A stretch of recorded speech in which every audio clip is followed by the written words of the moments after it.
स्वाध्यायः परमः। Doctor Baba Saheb Ambedkar open university.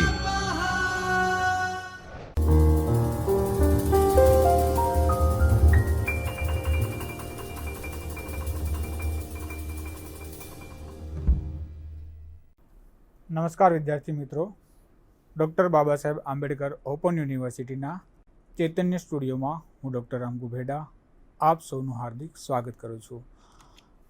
આગળના લેક્ચરમાં મિત્રો આપણે સમાચાર લેખન માટેના વિવિધ પાસાઓની ચર્ચા કરી હતી. આજે આપણે સમાચારના પ્રસારણમાં નીતિમત્તા નીતિશાસ્ત્રની ભૂમિકા વિશે વિસ્તારથી વાત કરીશું. નૈતિકતા વિશે આપણે વાત કરીએ તો નૈતિકતા એ એક નૈતિક સિદ્ધાંતો પર આધારિત આચાર સંહિતા છે. હવે આચાર સંહિતા શું એ શબ્દનો અર્થ આપણે સૌપ્રથમ સમજવો પડે કે કોઈ પણ કાર્ય કરવાની ચોક્કસ નીતિ રીતિ અને પદ્ધતિ હોય છે.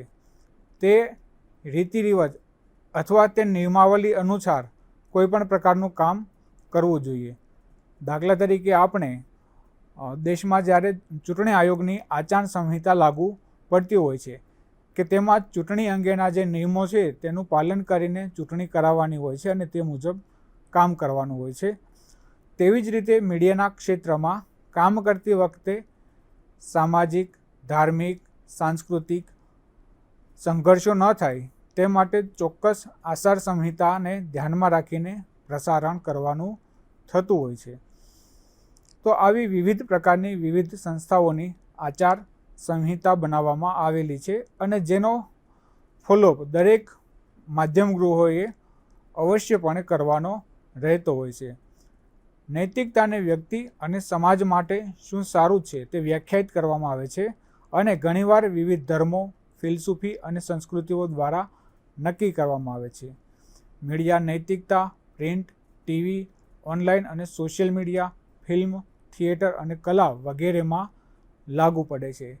આપણે ત્યાં જેટલા પણ પ્રસારણના માધ્યમો છે તે બધા જ પ્રસારણો માટે નીતિમત્તાના ધોરણો અને આચાર સંહિતા લાગુ પડે છે.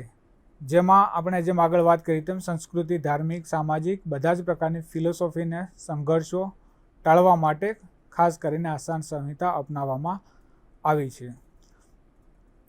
મીડિયા નૈતિકતાની ધારણા મુજબ જીવન માટે સાર્વત્રિક આદર અને કાયદાના શાસન અને નિયમિતતા જેવા મૂલ્યોનું સન્માન કરવામાં આવશે અને તેનું પાલન કરાવવામાં આવશે. અહીં મિત્રો આપણે જેમ વાત કરી તેમ ચોક્કસ નિયમાવલી એટલે કે અમુક પ્રકારના કાનૂન પ્રમાણે જ વર્તન કરી શકાય. દરેક સમાજના વિકાસ માટે અને ટકાવીપણું રાખવા માટે તેમાં ચોક્કસ નિયમોની જરૂર પડતી હોય છે. તેવી જ રીતે ટેલિવિઝનમાં જે સમાચારો છે બજારમાં ટકી રહેવા માટે અને તેને આગળના સ્ટેપમાં પહોંચાડવા માટે સમાજમાં તંદુરસ્ત હરીફાઈનું વાતાવરણ જન્મે અને સમાજ તંદુરસ્ત રીતે રહેણી કહેણી કરતો થાય તે માટે આચાર સંહિતા બનાવવામાં આવતી હોય છે અને તેમાં મીડિયાની ખાસ ભૂમિકા રહેતી હોય છે. દરેક મીડિયા પક્ષપાત રહિત વર્તન કરી શકે તે માટે આ પ્રકારની આચાર સંહિતાઓ ખૂબ જ જરૂરી હોય છે. મીડિયા નૈતિકતા વ્યાખ્યાયિત કરે છે અને મીડિયાએ પાઠ્ય સામગ્રી અને છબીઓનો ઉપયોગ કેવી રીતે કરવો તે અંગેના નૈતિક પ્રશ્નો સાથે વ્યવહાર કરે છે. દાખલા તરીકે આપણા સમાજમાં રોજબરોજની જે ઘટનાઓ બને છે તેને લોકો સુધી લઈ જવાનું કામ મીડિયા કરે છે. તેથી મીડિયાએ કેવા પ્રકારની છબીઓ પ્રકાશિત કરવી જોઈએ, કેવા પ્રકારની પાઠ્ય સામગ્રી, વાંચન સામગ્રી, શ્રવણ સામગ્રી કે ટેલિવિઝન પર પીરસાતી સામગ્રી કેવી રીતે પેશ કરવી જોઈએ જેનાથી એક પણ પ્રકારનો માહોલ સમાજમાં શાંત રહે, કોઈની સામાજિક ધાર્મિક લાગણી ન દુભાય તે પ્રકારના તસવીરો અથવા વિડીયોનું સંપાદન કરીને લોકો સમક્ષ રજૂ કરવું જોઈએ. સમાચાર અને તેની સામગ્રી સાથે છેડછાડ થઈ શકે છે. સરકારો અને કોર્પોરેશનો સમાચાર માધ્યમોમાં ચાલાકી કરવાનો પ્રયાસ પણ કરી શકે છે. વર્તમાન અને ભૂતકાળમાં મિત્રો આપણે ઘણા એવા દાખલા જોયા છે કે જે તે રાજ્ય સરકારે કે જે તે કોર્પોરેશનોએ સમાચાર માધ્યમો સાથે ખાસ કરીને પોતાની ફેવરમાં ન્યૂઝ પબ્લિશ કરવા માટે અથવા પોતાના ફેવરમાં લોકમતનું નિર્માણ કરવા માટે જુદા જુદા સમાચાર માધ્યમોનો પોતાના હિતોને સાધવા માટે ઉપયોગ કરતા જણાય છે. તો આવા સમય દરમિયાન દરેક માધ્યમોએ અથવા દરેક સંસ્થાઓએ, દાખલા તરીકે આપણા દેશમાં પ્રેસ કાઉન્સિલ ઓફ ઇન્ડિયા આ ક્ષેત્રમાં કામ કરી રહી છે, તો કોઈ ચેનલ કે કોઈ માધ્યમ ગૃહ કોઈ સરકાર કે કોર્પોરેશનની ફેવર કરતું હોય છે તો તેના વિરુદ્ધ પ્રેસ કાઉન્સિલ ઓફ ઇન્ડિયામાં કમ્પ્લેન કરવામાં આવે છે અને પ્રેસ કાઉન્સિલ ઓફ ઇન્ડિયા તે સમાચાર માધ્યમ ગૃહ સમક્ષ કે સામે કોઈને કોઈ શિક્ષાત્મક કે દંડનીય કાર્યવાહી કરે છે. તો કાર્યવાહીની સાથે સાથે તેમણે અમુક માર્ગદર્શિકાઓ પણ બહાર પાડી છે કે જેના આધારે માધ્યમ ગૃહોએ કામ કરવાનું રહેતું હોય છે. સરકાર ઉદાહરણ તરીકે સેન્સરશિપ દ્વારા મેનિપ્યુલેશનના સૂક્ષ્મ છતાં બહુવિધ આયામ છે. તે સ્વૈચ્છિક અથવા અનૈચ્છિક પણ હોઈ શકે છે, જેની હેરાફેરી થઈ શકે છે. તેઓને કદાચ તેની જાણ પણ નહીં હોય.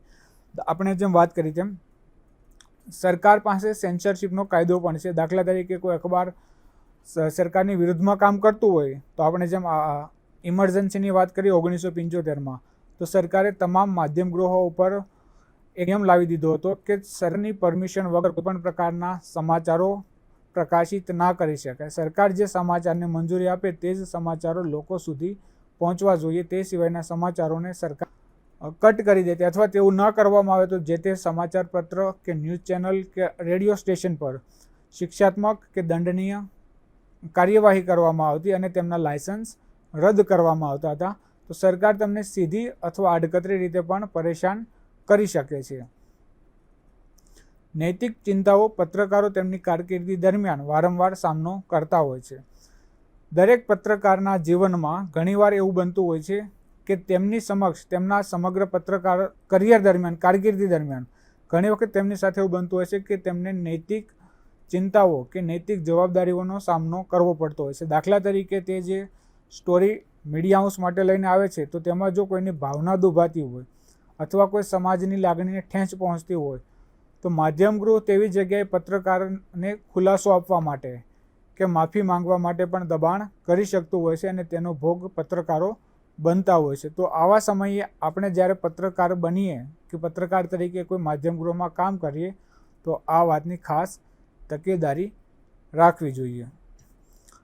ટેલિવિઝન પત્રકારત્વ એક એવું માધ્યમ છે જેમાં અન્ય માધ્યમોની સરખામણીમાં અનૈતિક પ્રથાઓ ચમકદાર અથવા ઓછામાં ઓછા વધુ વ્યાપક હોઈ શકે છે. આપણે વાત કરીએ તો મુદ્રિત માધ્યમોમાં નૈતિકતાના પ્રશ્નોનો સામનો એટલો બધો નથી કરવો પડતો હતો પત્રકારોને, પણ ટેલિવિઝન અને રેડિયોના માધ્યમોમાં આ પ્રકારના દૂષણનો સામનો પત્રકારોએ વારંવાર કરવો પડતો હોય છે.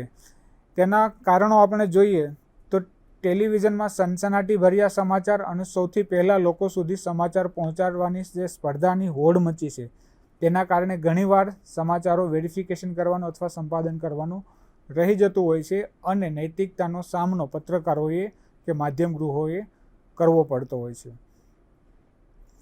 નૈતિકતાના મુદ્દાઓના કવરેજના સ્વરૂપમાં આવે છે જે દરેકને ફાળવવામાં આવેલા સમયથી શરૂ થતા હોય છે. વિવાદાસ્પદ સરકાર વિરોધી વાર્તા માટે જો વાર્તા સમયસર ન હોય તો પત્રકારત્વની નીતિશાસ્ત્ર સાથે છેડા કરવામાં આવ્યા હોવાનો માન્ય આક્ષેપ થઈ શકે છે. હવે સરકાર સાથે વિવાદાસ્પદ ઘટનાઓને લઈને ઘણીવાર વિવાદો સર્જાતા હોય છે કે જેમાં સરકાર ઈચ્છે તે જ માહિતી લોકો સુધી જાય એવું સરકાર ઈચ્છતી હોય છે, પણ ઘણીવાર સમાચાર માધ્યમો કે માધ્યમ ગૃહો તેમને સરકારને ગાંઠતા નથી અને પોતાની રીતે સમાચાર અને ઘટનાની સાચી હકીકતો લોકો સુધી લઈ જતા હોય છે. તો તેમને ઘણીવાર સરકારની નારાજગી અથવા તેમની ખોફગી વહોરવી પડતી હોય છે, કારણ કે ટીવી સમાચારની સ્ક્રિપ્ટને યોગ્ય રીતે સ્વરમાં વાતચીત કરતી હોવાથી તેઓ વાર્તાને આકસ્મિકતા સાથે જોડે છે અથવા તેને સામાન્ય બનાવે છે. સ્ક્રિપ્ટ અને રિપોર્ટર, એન્કર, ન્યૂઝકાસ્ટરે હંમેશા સાવધાન રહેવું જોઈએ કે હળવાશ અને મશ્કરીને કોઈ વ્યક્તિ અથવા પરિસ્થિતિ વિશેની મજાક ન બની શકાય. જ્યારે કોઈ ન્યૂઝ રિપોર્ટર કે એન્કર જ્યારે સમાચાર પ્રસ્તુત કરતા હોય છે ત્યારે તેમણે મશ્કરી કે મજાક ન કરવી જોઈએ, તેવી વસ્તુઓથી દૂર રહેવું જોઈએ. આપણે ત્યાં પૂર જેવી આપત્તિઓના વિડીયો વ્યક્તિઓ વારંવાર જોતા હોય છે અથવા તેમની અવગણના પણ કરતા હોય છે. દાખલા તરીકે આપણે ત્યાં કુદરતી ઘટનાઓની આપત્તિઓ જે આવે છે તે ઘટનાઓના સમાચારો આપણે ત્યાં ઇલેક્ટ્રોનિક મીડિયામાં વારંવાર પ્રકાશિત કરવામાં આવે છે અને લોકો ખંતપૂર્વક અને રસપૂર્વક તે જોતા હોય છે, તો સમાજનો અમુક વર્ગ એવો પણ છે જે આવા સમાચારો જોવાનું ટાળતો હોય છે. ટેલિવિઝન અને સેલિબ્રિટી બંને એકબીજા માટે બનેલા છે.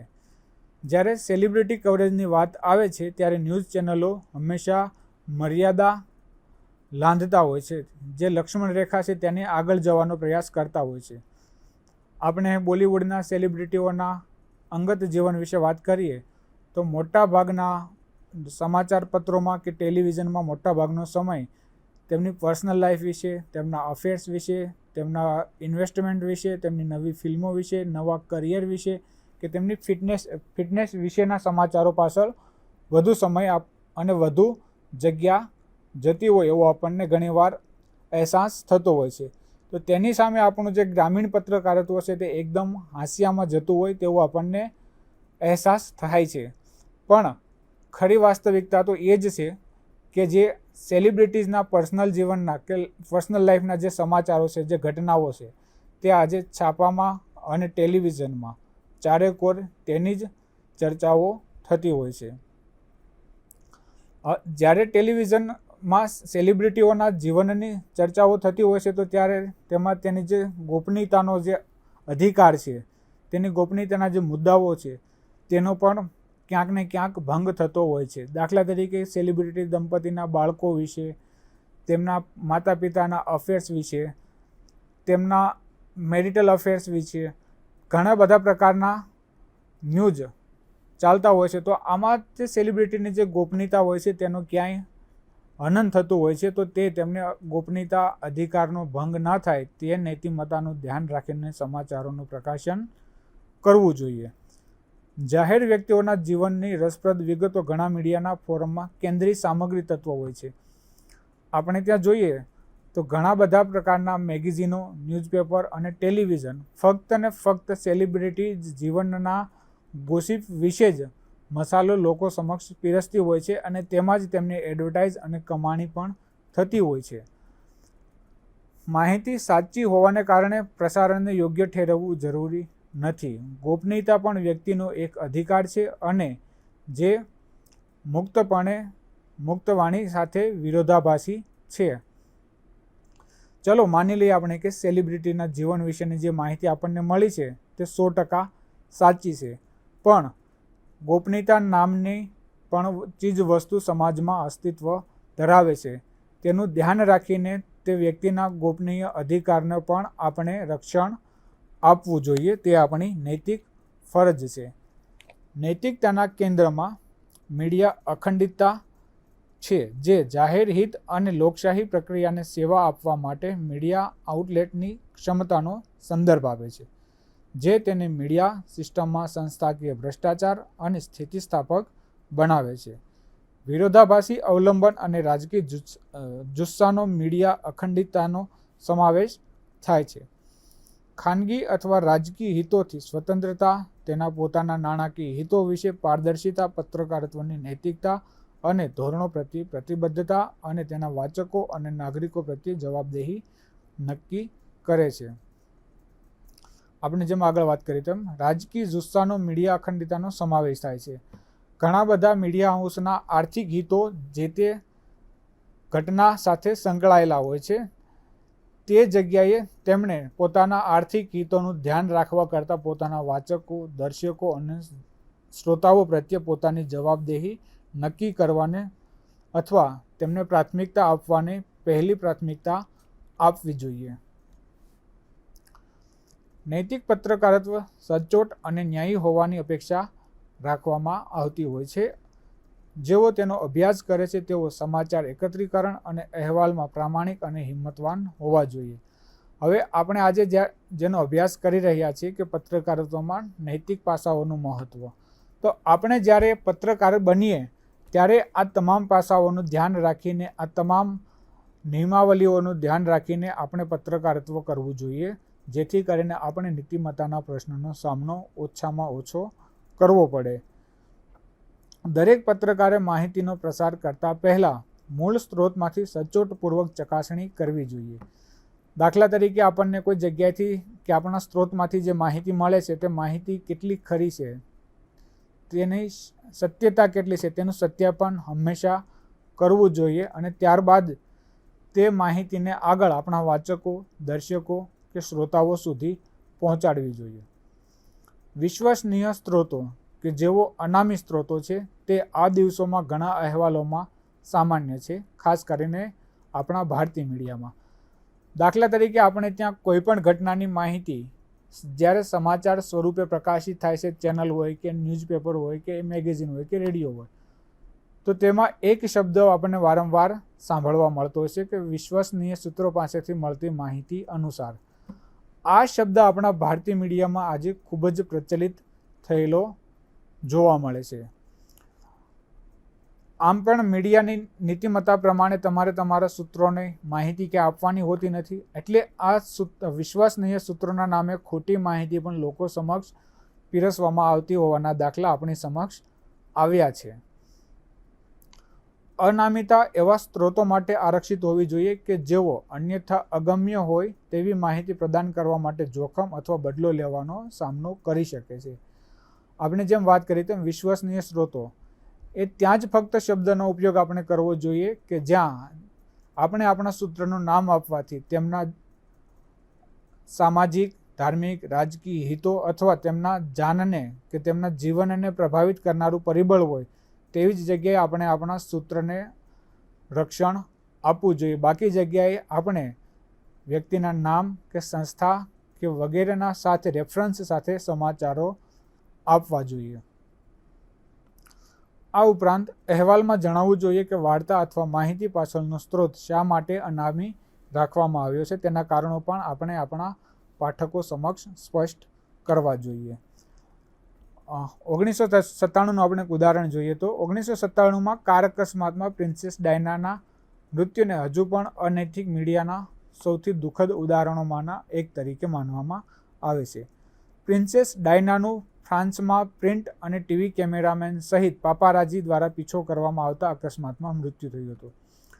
પાપારાજી પત્રકારો એટલે કે એવા પત્રકારો કે જે સેલિબ્રિટીઝ, જે રાજકીય જીવન જીવતા કે જાહેર જીવન જીવતા લોકો પાછળ હંમેશા કેમેરા લઈને પાછળ પડેલા હોય છે.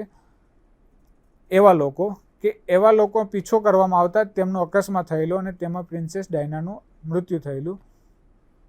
તે બ્રિટિશ ટેબ્લોઇડની ટોસ્ટ હતી, જેઓ ફ્રીલાન્સ ફોટોગ્રાફરો પાસેથી તેના વિશિષ્ટ ફોટાની માંગણી કરતા હતા. આ માંગણીને સંતોષવા માટે પાપારાજીઓ તેમનો પીછો કરતા કે તેમના ફોટો મેળવવા માંગતા હતા.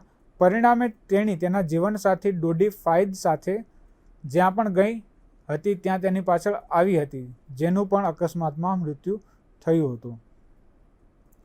ભારતમાં 2000ના પ્રથમ દાયકામાં સ્ટિંગ ઓપરેશનનો ટ્રેન્ડ હતો. ખાસ કરીને તહેલકા દ્વારા ખુલાસાઓની શ્રેણી કેન્દ્રીય મંત્રીઓના રાજીનામા તરફ દોરી ગઈ હતી.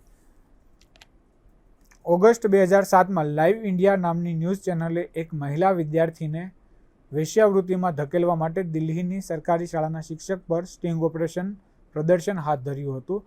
જે સ્ટિંગ ઓપરેશનના ભાગરૂપે શિક્ષક પર અસામાજિક તત્વોના ટોળા દ્વારા હુમલો કરવામાં આવ્યો હતો. ત્યારબાદ દિલ્હી સરકારના શિક્ષણ નિયામક દ્વારા તેમને સસ્પેન્ડ કરવામાં આવ્યા હતા. પાછળથી તપાસમાં દિલ્હી હાઈકોર્ટને જાણવા મળ્યું કે સ્ટિંગ ઓપરેશનમાં કોઈ સત્ય નથી. આ ઘટનાને લઈને લાઈવ ઇન્ડિયાને પણ દિલ્હી હાઈકોર્ટ સુધી ઢસડવામાં આવી હતી. કોર્ટે ન્યૂઝ ચેનલો અને ઇલેક્ટ્રોનિક મીડિયા દ્વારા સ્ટિંગ ઓપરેશન કરવા માટે માર્ગદર્શિકાના સમૂહનો પ્રસ્તાવ મૂક્યો હતો. તમામ રાજ્યોની તમામ હાઈકોર્ટો દ્વારા પણ આ પ્રકારના નિર્દેશિકાઓ બહાર પાડવામાં આવેલી હોય છે, પણ તેનું સચોટ અમલીકરણ ન થવાથી તે ઘણીવાર ફક્ત લીપાપોથી થતી હોય છે અને તેનું કોઈ પરિણામ નથી મળતું હોતું સમાજને કે મીડિયાને. માર્ગદર્શિકા ચેનલને નિર્દેશિત કરે છે કે જે સ્ટિંગ ઓપરેશનનું પ્રસારણ કરવાની દરખાસ્ત કરે છે તે વ્યક્તિ પાસેથી પ્રમાણપત્ર મેળવવા માટે કે જેણે તેને રેકોર્ડ કર્યું છે અથવા બનાવ્યું છે તે પ્રમાણિત કરે છે કે ઓપરેશન તેની શ્રેષ્ઠ જાણકારી મુજબ સાચું છે.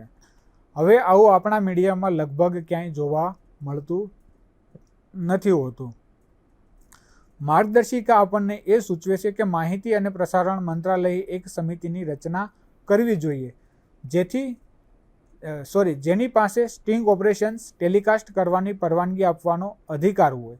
સ્ટિંગ ઓપરેશનના પ્રસારણની પરવાનગી સમિતિ દ્વારા પરવાનગી ત્યારે જ આપવી જોઈએ જો તે સંતુષ્ટ હોય કે સ્ટિંગ ઓપરેશનના પ્રસારણમાં જનહિત સમાયેલું છે. માર્ગદર્શિકા આદેશ આપે છે કે ચોકસાઈની ખાતરી કરવા ઉપરાંત ઓપરેશનમાં વ્યક્તિની ગોપનીયતાના અધિકારનું ઉલ્લંઘન ના થવું જોઈએ. તેની જે ગોપનીયતાનો અધિકાર છે તેમનું 100% ચોક્કસપણે રક્ષણ થવું જોઈએ. જ્યાં સુધી સામગ્રીના પ્રસારણ અથવા પ્રકાશનમાં ઓળખી શકાય તેવું જાહેરાત ન હોય, જો કે કોર્ટ વિશાળ જાહેરાત શું છે તે વ્યાખ્યાયિત કરવામાં નિષ્ફળ ગઈ છે. હવે છે બ્રોડકાસ્ટિંગ લિંગો.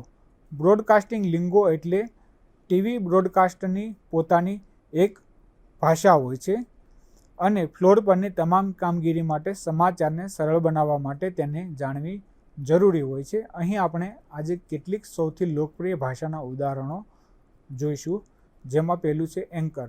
હવે એન્કર શબ્દ આપણી સમક્ષ આવે એટલે આપણે સામાન્યપણે એન્કરથી બધા જ પરિચિત છીએ. તેમ છતાં આપણે એન્કર એ એક એવી વ્યક્તિ છે જે સ્ટુડિયોમાં બેસીને અથવા ઊભો રહીને ન્યૂઝકાસ્ટનું આયોજન કરે છે, અથવા તેમને જે ડેસ્ક પરથી સમાચાર મળે છે તે ટેલિપ્રોમ્પ્ટરની મદદ દ્વારા તેમનું પઠન કરે છે અને લોકો સુધી પહોંચાડે છે. તેઓ વર્ચ્યુઅલ રીતે ન્યૂઝ ચેનલનો ચહેરો હોય છે અને સમાચાર રજૂ કરવામાં સક્રિયપણે સામેલ હોય છે. તે અથવા તેણી સમાચાર બોલવામાં અને તેના પરિણામો સમજાવવામાં અને સફરમાં સંપાદિત કરવામાં સારી રીતે કુશળ હોય છે. તેઓ સ્ટુડિયોના અતિથિઓ અથવા તેમના પત્રકારો, નિષ્ણાંતો અથવા દૂરસ્થ સ્થાનો પર અધિકારીઓ સાથે ઇન્ટરવ્યૂ લેવા માટે પણ સારી કૌશલ્ય ધરાવતા હોય છે. સમય. ટેલિવિઝનમાં કાર્યક્રમની લંબાઈની ગણતરી કરવાની અનુકૂળ રીત ન્યૂઝકાસ્ટ છે. એ તમને જણાવે છે કે તમારી ન્યૂઝકાસ્ટ સમયસર સમાપ્ત થાય તે માટે દરેક વાર્તા કેટલો સમય ચાલવી જોઈએ તેનું નિર્ધારણ કરવું જોઈએ. અખબારમાં મિત્રો જગ્યાનું મહત્ત્વ છે, તેમ ટેલિવિઝન અને રેડિયોમાં સમયનું મહત્ત્વ છે. અખબારમાં જ્યારે આપણે કોઈ વાર્તા પ્રકાશિત કરીએ છીએ તો તે વાર્તા કેટલી જગ્યામાં પ્રકાશિત કરવામાં આવી તેના આધારે તે ઘટનાનું મહત્ત્વ નક્કી થતું હોય છે. જ્યારે ટેલિવિઝનમાં કેટલા સમય માટે તે ઘટનાનું પ્રસારણ સતત ચાલતું રહ્યું, કે તે ઘટના કેટલા સમય સુધી ચલાવવામાં આવી, કે કોઈ કાર્યક્રમ છે તે કેટલો સમય ચાલ્યો, તેનું મહત્ત્વ હોય છે. તેથી ટેલિવિઝનમાં કોઈપણ કાર્યક્રમની લંબાઈની ગણતરી ચોક્કસ રીતે સાયન્ટિફિક રીતે ગાણિતિક સિદ્ધાંતો મુજબ થતી હોય છે અને તે મુજબ તેમને સમય ફાળવણી કરવામાં આવતી હોય છે અને તેનું નિર્ધારણ પહેલેથી નક્કી કરેલું હોવું જોઈએ. દાખલા તરીકે કોઈ કાર્યક્રમ હોય છે તો તેમાં કેટલા મિનિટનો કાર્યક્રમ રહેશે, કેટલા મિનિટ એડવર્ટાઇઝમેન્ટ આવશે, કેટલા સમય મર્યાદામાં એન્કર બોલશે, કેટલી સમય મર્યાદામાં વિઝ્યુઅલ આવશે, કેટલામાં લાઈવ ટેલિકાસ્ટ આવશે, કેટલી સમય મર્યાદા દરમિયાન રિપોર્ટર પોતાની વાત રજૂ કરશે. આ બધી જ સમય મર્યાદાઓને ધ્યાનમાં રાખીને નિશ્ચિત સમય નક્કી કરવામાં આવતો હોય છે અને ચોક્કસ પેકેજ બનાવીને આપણા સમક્ષ રજૂ કરવામાં આવતું હોય છે. ત્યારબાદ છે બીટ્સ. બીટ્સ એટલે દરેક સમાચાર માધ્યમોમાં દરેક પત્રકારોને અલગ અલગ બીટ સોંપવામાં આવી છે, જેમાં રમતગમત, business, high court, education, health, politic, corporation, XYZ વગેરે વગેરે બીટ્સ આપવામાં આવતી હોય છે. આપ લોકો પણ બીટ્સથી સારી રીતે પરિચિત રહીશું. બી રોલ એક એવો વિડીયો કે જે ટીવી સમાચાર વાર્તા માટે શૂટ કરવામાં આવે છે અને રિપોર્ટર અથવા એન્કરે લખેલી સ્ક્રિપ્ટને વિઝ્યુઅલાઇઝ કરવા માટે આ શબ્દનો પ્રયોગ કરવામાં આવે છે. પછી છે બમ્પર્સ, નાના ટીજ જેમાં ઓડિયો વિડીયો સાથે અથવા વગર, જે એક ન્યૂઝકાસ્ટ સેગમેન્ટના અંતે આવે છે. ઘણીવાર બાકીના ન્યૂઝકાસ્ટમાં શું આવી રહ્યું છે તેનું પૂર્વાવલોકન પણ કરવા માટે આ શબ્દનો પ્રયોગ થતો હોય છે. કોલ્ડ કોપી અથવા રીપ એન્ડ રીડ એક એવી સ્ક્રિપ્ટ છે જે ઘોષણાકર્તા દ્વારા વાંચવામાં ન આવે ત્યાં સુધી તેને જોવામાં આવતી નથી. એટલે કે કોલ્ડ કોપી એટલે જે સમાચારો લખાઈ ગયા છે, પટકથાનું લેખન થઈ ચૂક્યું છે, પણ જ્યાં સુધી તેને તેના રીડર દ્વારા હાથમાં લઈને ઘોષણા કરવામાં ન આવે ત્યાં સુધી તેને કોલ્ડ કોપી કહેવામાં આવતી હોય છે. EZ સમાચાર ટેલિપ્રોમ્પ્ટર બધા એક સ્થાન સર્વરથી ન્યૂઝરૂમ કોમ્પ્યુટર સોફ્ટવેર તે તમામને ન્યૂઝ રનડાઉન કરવા, ન્યૂઝકાસ્ટ માટે વાર્તાઓ લખવા, પ્રિન્ટ અને સ્ક્રિપ્ટ રાખવાની મંજૂરી આપે છે. ફીડ ન્યૂઝ પ્રોગ્રામમાં સમાવેશ કરવા માટે સેટેલાઇટ, ફોન અથવા અન્ય ઉપકરણો દ્વારા સ્ટેશન અથવા ન્યૂઝરૂમને મોકલવામાં આવેલું લાઈવ અથવા રેકોર્ડ કરાયેલ અહેવાલ અથવા રેકોર્ડ કરાયેલ અહેવાલોનો સમૂહ. હેડલાઇન્સથી તો આપ મિત્રો સારી રીતે પરિચિત હશો. ન્યૂઝકાસ્ટની શરૂઆતમાં વાંચવામાં આવેલ ટીઝરનો એક પ્રકાર જેને આપણે હેડલાઇન કહીએ છીએ. લીડ ઇન વાર્તાની શરૂઆત માટેનો પ્રસારણ શબ્દ. ન્યૂઝ એન્કર જે વ્યક્તિ વાર્તા વાંચે છે, રજૂ કરે છે અને તેની આપણને જાણ કરે છે.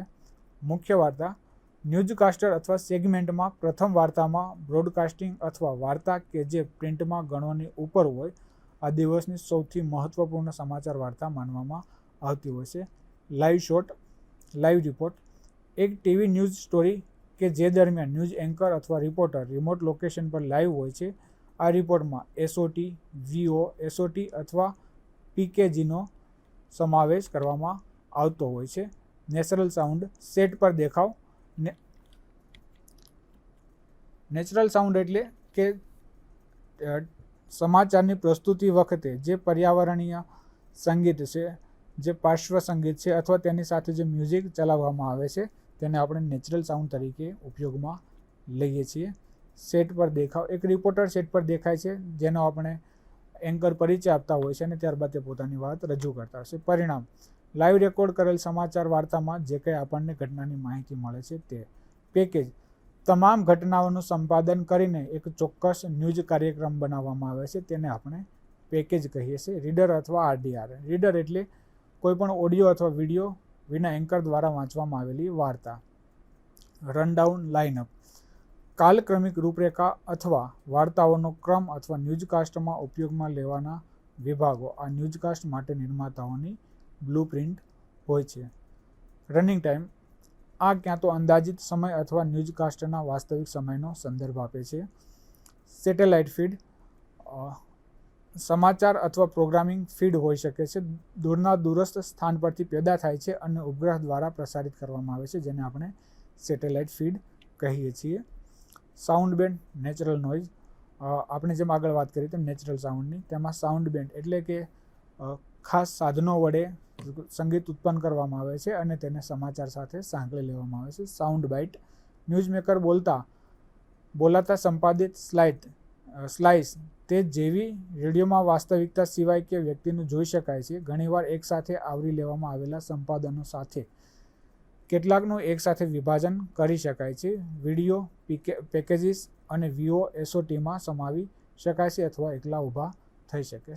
સ્ટેન્ડઅપ સ્ક્રીન રીડિંગ પર રિપોર્ટર સાથેના પેકેજનો ભાગ અથવા માહિતી રજૂ કરે છે. વોઇસ ઓવર દાખલા તરીકે કોઈ ઘટના પાછળ કોઈ કલાકાર દ્વારા આપવામાં આવતો અવાજ. વોઇસ ઓવર ટુ સાઉન્ડ એક ટીવી સમાચાર વાર્તા જે દરમિયાન જ્યારે સમાચાર નિર્માતાનો વિડીયો અથવા ઓડિયો સાઉન્ડ બાઇટ ચલાવવામાં આવે છે ત્યારે એન્કર અથવા રિપોર્ટર સ્ક્રિપ્ટ લાઈવ વાંચે છે. SOTના અંતે રિપોર્ટર અથવા એન્કર વધારાના વિડીયો સાથે અથવા વગર વાંચવાનું ફરી શરૂ કરતા હોય છે. પ્રચારણમાં નીતિમત્તા અને બ્રોડકાસ્ટિંગ લિંગોની વાત કરી. આ બાબતે તમે તમારી પ્રગતિની ચકાસણી કરો તો સૌથી પહેલાં તમે મીડિયા નૈતિકતા શું છે તેની શા માટે જરૂર છે. પ્રેસ પરિષદે આપેલી મીડિયા માટેની માર્ગદર્શિકાની ચર્ચા કરો અને મીડિયા શબ્દાવલીને કંઠસ્થ કરો. આગળ મિત્રો આપણે આવા જ બીજા ટોપિક સાથે ફરી મળીશું. ધન્યવાદ. स्वाध्यायः परमं